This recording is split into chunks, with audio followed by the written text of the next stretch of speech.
पूर्व भिडियोटी आमे मानवीय अभाव और यार वैशिष्ट्य संपर्क में आलोचना करथिले एवं एही भिडियोटी आमे मानवीय अभावर श्रेणी विभाग विषय रे आलोचना करिबा जहाँ को इंग्रजी रे कह जाए क्लासिफिकेशन ऑफ ह्यूमन वांट्स बा मानवीय अभावर श्रेणी विभाग। यह आमर +2 इकोनॉमिक्स रो फर्स्ट यूनिट रो एक गुरुत्वपूर्ण विषय अटे।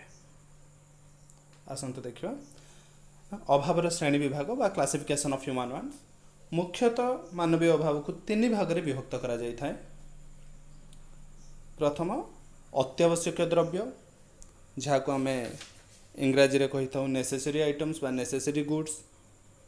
द्वितीयतः आरामदायक द्रव्य बा आरामप्रद द्रव्य जहाँ को आम इंग्राजी रे कंफर्ट गुड्स बोली कही था। एवं तृतीय हेउची विलास द्रव्य जहाँ को आम इंग्राजी रे लग्जरी गुड्स बा लग्जरियस गुड्स कही था। आसंतु जानिबा प्रत्येक विभागर अत्यावश्यक द्रव्य कौन, आरामदायक द्रव्य कौन एवं विलास द्रव्य कौन। आसंतु प्रथमे अत्यावश्यक द्रव्य। अत्यावश्यक द्रव्य कहले कौन बुझु आमे ना मनुष्यर मौलिक अभाव पूरण पाई जो द्रव्य गुड़िक अपरिहार्य, मनुष्यर मौलिक अभाव पूरण पाई जो द्रव्य गुड़िक अपरिहार्य ताहाकु अत्यावश्यक द्रव्य कहा जाए। जो द्रव्य बिना आमे बंची परिबा नाही बा आमर जीवन धारण बा कर्मदक्षता वृद्धि निमंत जो सब द्रव्य आवश्यक ताकू कहा जाए अत्यावश्यक द्रव्य कहा जाए।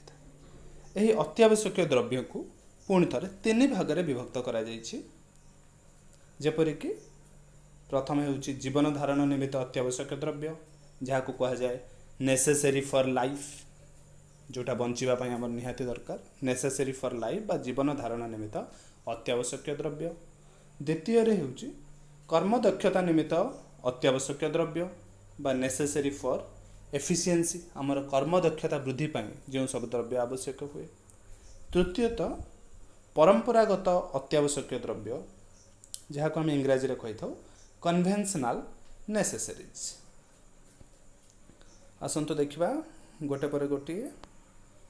प्रथम हेउछि जीवन धारण निमित्त अत्यावश्यक द्रव्य जहाँ को इंग्राजी रे कही था हम नेसेसरी फॉर लाइफ। जो द्रव्य गुड़िक जीवन धारण पाई अति आवश्यक होता है ताहा एही श्रेणी रे अंतर्भुक्त करा जाय थाए।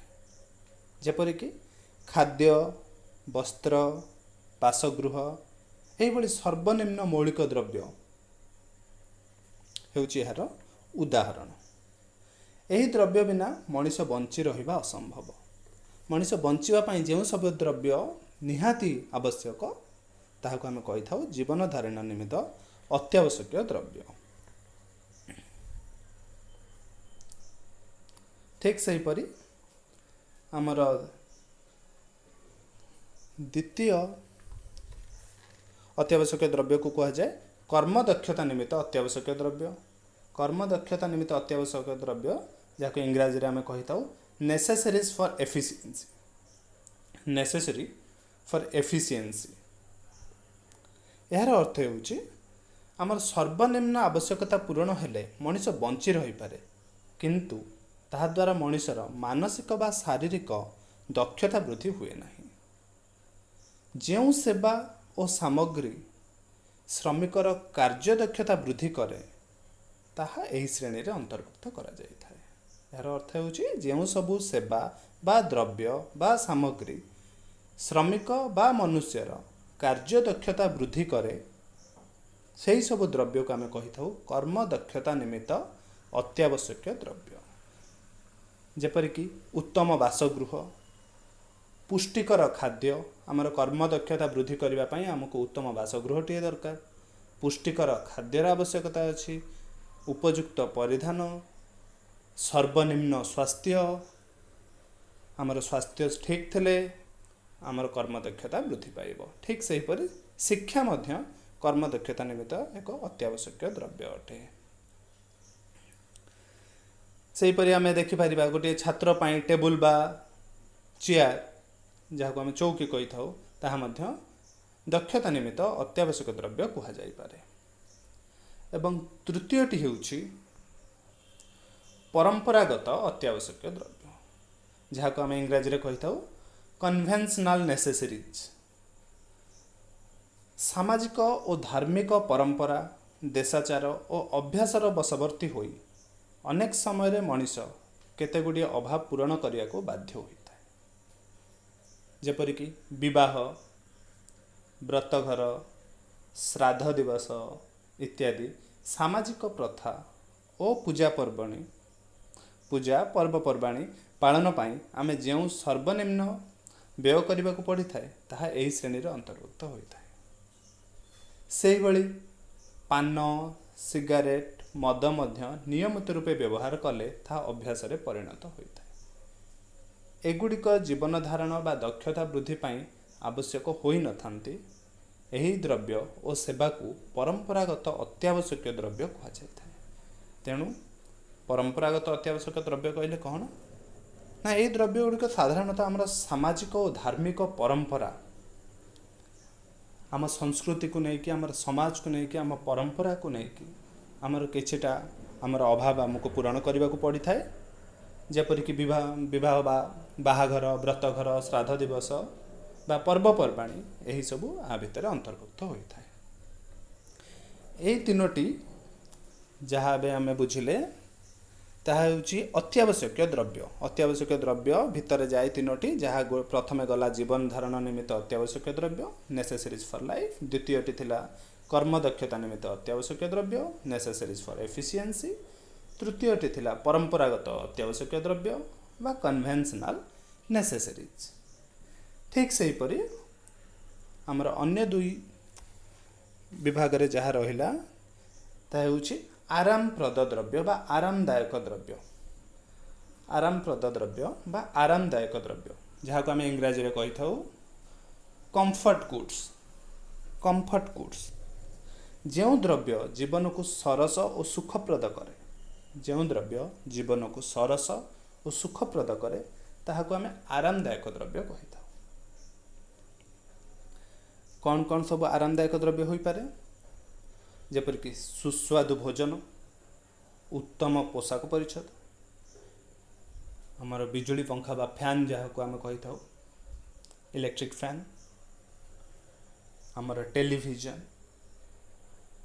ଯାହାଦ୍ୱାରା ଆମକୁ ଆରାମ ମିଳିଥାଏ, ସେହି ସବୁ ଦ୍ରବ୍ୟ ଆରାମଦାୟକ ଦ୍ରବ୍ୟ କୁହାଯାଇଥାଏ।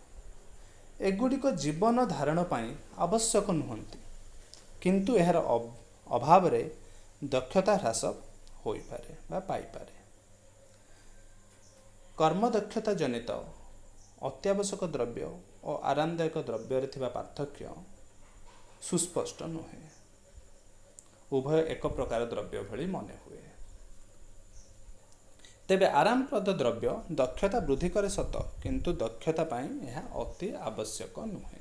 ତେଣୁ ଆମେ ଆରାମପ୍ରଦ ଦ୍ରବ୍ୟ କହିଲେ କ'ଣ ବୁଝୁ ନା, ଯେଉଁ ଦ୍ରବ୍ୟ ଜୀବନକୁ ସରସ ଓ ସୁଖପ୍ରଦ କରେ ତାହାକୁ ଆମେ ଆରାମଦାୟକ ଦ୍ରବ୍ୟ କହିଥାଉ। ତାକୁ ଇଂରାଜୀରେ ଆମେ କହିଥାଉ ବା ଇଂଲିଶରେ ଆମେ କହିଥାଉ comfortable goods are those good which makes our life comfortable. Comfort goods are those goods which make our life comfortable. ଠିକ୍ ସେହିପରି ଆମର ତୃତୀୟ ବିଭାଗରେ ଯେଉଁ ଦ୍ରବ୍ୟ ରହିଲେ ତାକୁ କୁହାଯାଏ ବିଳାସ ଦ୍ରବ୍ୟ ବା ଲକ୍ଜୁରୀ ଗୁଡ୍ସ ଓ ଲକ୍ଜୁରିୟସ୍ ଗୁଡ୍ସ। ବିଳାସ ଦ୍ରବ୍ୟ କହିଲେ ସେହି ଦ୍ରବ୍ୟ ଓ ସେବାକୁ ବୁଝାଏ ଯାହା ଜୀବନ ଧାରଣ ପାଇଁ କିମ୍ବା ବ୍ୟକ୍ତିବିଶେଷଙ୍କ କାର୍ଯ୍ୟ ଦକ୍ଷତା ବୃଦ୍ଧି ପାଇଁ ଆବଶ୍ୟକ ନୁହେଁ। ବିଳାସ ଦ୍ରବ୍ୟ କହିଲେ ସେହି ଦ୍ରବ୍ୟକୁ ବୁଝାଏ ଯାହା ଜୀବନ ଧାରଣ ପାଇଁ କିମ୍ବା ବ୍ୟକ୍ତିବିଶେଷଙ୍କ କାର୍ଯ୍ୟ ଦକ୍ଷତା ବୃଦ୍ଧି ପାଇଁ ଆବଶ୍ୟକ ନୁହେଁ, କିନ୍ତୁ ଏହା ବ୍ୟକ୍ତିବିଶେଷଙ୍କ ଅହମିକାକୁ ସନ୍ତୁଷ୍ଟ କରିବା ପାଇଁ ଏବଂ ସମ୍ପଦ ଓ ଆଭିଜାତ୍ୟର ପ୍ରଦର୍ଶନ ଉଦ୍ଦେଶ୍ୟରେ ଉପଭୋଗ କରାଯାଇଥାଏ। ଏହା ବିଳାସ ଦ୍ରବ୍ୟ ଗୁଡ଼ିକ ବ୍ୟକ୍ତିବିଶେଷଙ୍କ ଅହମିକାକୁ ସନ୍ତୁଷ୍ଟ କରିବା ପାଇଁ ଏବଂ ସମ୍ପଦ ଓ ଆଭିଜାତ୍ୟର ପ୍ରଦର୍ଶନ ଉଦ୍ଦେଶ୍ୟରେ ଉପଭୋଗ କରାଯାଇଥାଏ। ସୁଦୃଶ୍ୟ ଅଟ୍ଟାଳିକା, ହୀରାର ହାର, ମୂଲ୍ୟବାନ ପୋଷାକ, ବଡ଼ ବଡ଼ ଗାଡ଼ି ବା ଦାମୀ ଗାଡ଼ି, ଏହିସବୁ ଦ୍ରବ୍ୟ विलास द्रव्यर उदाहरण अटे। किंतु जड़े डाक्तर जितेबाला एक कार व्यवहार करिथांती, एक कार एक चारि चकिया जान व्यवहार करिथांती, ताको आमे जदि से अत्यंत व्यस्त रोहुथिबे ताहले सही द्रव्य को आमे विलास द्रव्य कहबा नाही, कारण यह तांकर आवश्यक द्रव्य। गोटे जगार अन्य जगह को जीवा पई से व्यवहार करिथांती, जदि गोटे गाड़ी व्यवहार करती ताहले यह को आमे विलास द्रव्य कहबा नाही, कारण यह तांको पई निहाती आवश्यक। तेणु आमे अभाव को मुख्यतः तीन भाग रे विभक्त कले। प्रथम है अत्यावश्यक द्रव्य बा नेसेसरी गुड्स। नेसेसरी गुड्स तीन प्रकार रहिला। जीवन धारण निमित्त अत्यावश्यक द्रव्य नेसेसरीज फॉर लाइफ ताको कहा जाए। से भरी कर्म दक्षता निमित्त अत्यावश्यक द्रव्य नेसेसरीज फॉर एफिशिएंसी। आ गोटे परंपरागत अत्यावश्यक द्रव्य जहाँ को कहा जाए कन्वेंशनल नेसेसरीज।